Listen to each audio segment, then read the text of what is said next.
अस्सलाम वालेकुम दोस्तों पिछली वीडियो में मैंने ये बताया था कि लहसुन खाने के क्या फ़ायदे और उसको किस तरह इस्तेमाल किया जाता है। आज की इस वीडियो में मैं आपको लहसुन के तेल के बहुत से फ़ायदे से आगाह करूंगा।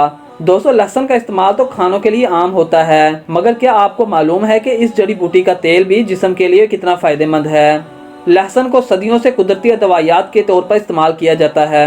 इसके एक टुकड़े को मुख्तलिफ मकासद के लिए इस्तेमाल किया जा सकता है। ताहम हर एक के लिए लहसुन की बू को बर्दाश्त करना आसान नहीं होता, मगर इसके तेल में इतनी बू नहीं होती। इसके फ़ायदे जिल्द और सेहत के लिए भी बहुत ज़्यादा फ़ायदेमंद हैं। दोस्तों, सबसे पहले मैं ये बताऊंगा कि लहसुन का तेल बनाते किस तरह हैं। सबसे पहले लहसुन की पूथियों को पीस लें, फिर इन्हें सास पैन में डाल दें और कुछ मिकदार में जैतून का तेल भी डाल दें। इस मिक्सचर को दरमियानी आंच पर 5 से 8 मिनट तक गर्म करें। इसके बाद बर्तन को चूल्हे से उठा लें और इस मिक्सचर को महफूज कर लें। आपका तैयार करदा लहसुन का तेल अब इस्तेमाल के काबिल हो चुका है।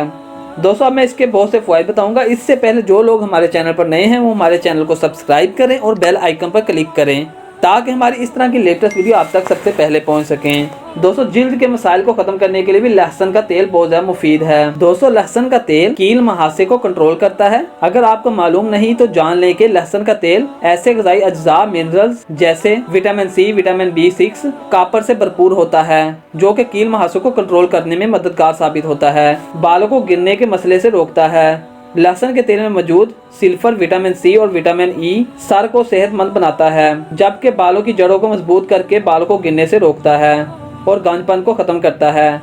इसके लिए सर पर इस तेल को गर्म करके नरमी से मालिश करें, रात भर के लिए छोड़ दें और अगली सुबह शैम्पू से धो लें। इस तरह खालिस लहसुन भी आपके बालों के लिए बहुत ज़्यादा फायदेमंद साबित होगा।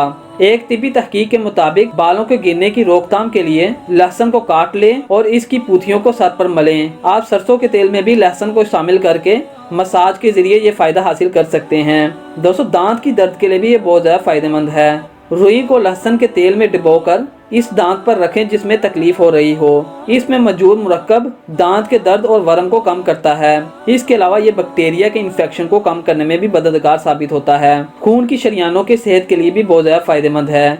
एक तिब्बी जरीदे मेडिकल जर्नल में शाया एक तहकीक के मुताबिक लहसुन में मौजूद अज्जा शरियानों के मसल्स को सुकून पहुंचाने के लिए बहुत ज़्यादा फायदेमंद है और ब्लड प्रेशर में कमी लाते हैं। दोस्तों, लहसुन का तेल नुकसानदा कोलेस्ट्रॉल को कम करता है। तहकीक में बताया गया कि मछली के तेल और लहसुन के तेल को इकट्ठा इस्तेमाल करना नुकसानदा कोलेस्ट्रॉल की सतह में कमी ला सकता है। दोस्तों, लहसुन के तेल के जरिए कैंसर का इलाज भी किया जाता है। एक तिब्बी तहकीक में दरियाफ्त किया गया है कि लहसुन में मौजूद मुरक्कबात में ऐसी कैंसर को ख़त्म करने की खसूसियात होती हैं जो कि ब्रेस्ट कैंसर, कैंसर ज़्यादा खलियात के इलाज में मदद देती हैं। दोस्तों, लहसुन के तेल के इस्तेमाल से नज़ला जुकाम से महफूज रहा जा सकता है। इन्हें सरसों के तेल में डालकर गर्म करें और फिर इस तेल को नहाने से पहले जिल्द पर लगाएं। इससे जिस्म में ऐसी तह बन जाएगी जो नज़ला जुकाम से बचाने में मददगार साबित होगी। दोस्तों, ये थे लहसुन के तेल के फ़वाइद। उम्मीद करते हैं कि आपको हमारी ये वीडियो पसंद आई होगी। अल्लाह हाफिज़, मिलते हैं एक नई वीडियो।